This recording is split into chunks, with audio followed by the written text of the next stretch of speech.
Hello guys, today we are reading chapter 17 of Charlie and the Chocolate Factory. Chapter 17. Augustus Gloop goes up the pipe. When Mr. Wonka turned round and saw what Augustus Gloop was doing, he cried out, "Oh no, please Augustus, please! I beg of you not to do that. My chocolate must be untouched by human hands." "Augustus," called out Mrs. Gloop, "didn't you hear what the man said? Come away from that river at once." "That stuff is fabulous," said Augustus, taking not the slightest notice of his mother or Mr. Wonka. "Gosh, I need a bucket to drink it properly." "Augustus," cried Mr. Wonka, hopping up and down and waggling his stick in the air, "you must come away. You are dirtying my chocolate." "Augustus," cried Mrs. Gloop. "Augustus," cried Mr. Gloop. But Augustus was deaf to everything except the call of his enormous stomach. He was now lying full length on the ground with his head far out over the river, lapping up the chocolate like a dog.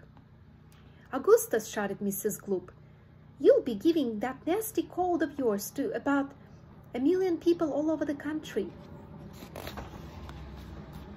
"Be careful, Augustus," shouted Mr. Gloop. "You are leaning too far out." Mr. Gloop was absolutely right, for suddenly there was a shriek and then a splash, and into the river went Augustus Gloop, and in 1 second he had disappeared under the brown surface. "Save him!" screamed Mrs. Gloop, going white in the face and waving her umbrella about. "He'll drown! He can't swim a yard! Save him! Save him!" "Good heavens, woman!" said Mr. Gloop. "I'm not diving in there. I've got my best suit on." Augustus Gloop's face came up again to the surface, painted brown with chocolate. "Help! Help! Help!" he yelled. "Fish me out!" "Don't just stand there!" Mrs. Gloop screamed at Mr. Gloop. "Do something!" "I am doing something," said Mr. Gloop, who was now taking off his jacket and getting ready to dive into the chocolate. But while he was doing this, the wretched boy was being sucked closer and closer towards the mouth of one of the great pipes that was dangling down into the river. Then all at once the powerful suction took hold of him completely, and he was pulled under the surface and then into the mouth of the pipe. The crowd on the riverbank waited breathlessly to see where he would come out. "There he goes!" somebody shouted, pointing upwards. And sure enough, because the pipe was made of glass, Augustus Gloop could be clearly seen shooting up inside it, head first like a torpedo. "Help! Murder! Police!" screamed Mrs. Gloop. "Augustus, come back at once! Where are you going?" "It's a wonder to me," said Mr. Gloop, "how that pipe is big enough for him to go through it." "It isn't big enough," said Charlie Bucket. "Oh dear, look! He's slowing down."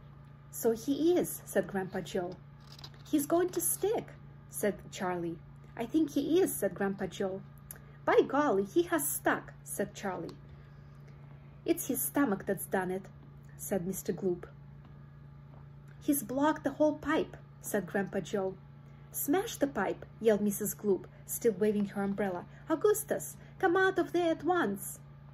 The watchers below could see the chocolate swishing around the boy in the pipe, and they could see it building up behind him in a solid mass, pushing against the blockage. The pressure was terrific. Something had to give. Something did give, and that something was Augustus. Woof! Up he shot again like a bullet in the barrel of a gun. "He's disappeared!" yelled Mrs. Gloop. "Where does that pipe go to? Quick! Call the fire brigade!" "Keep calm," cried Mr. Wonka. "Keep calm, my dear lady, keep calm. There is no danger. No danger whatsoever. Augustus has gone on a little journey, that's all. A most interesting little journey. And he'll come out of it just fine. You wait and see." "How can he possibly come out just fine?" snapped Mrs. Gloop. "He'll be made into marshmallows in 5 seconds. "Impossible!" cried Mr. Wonka. "Unthinkable!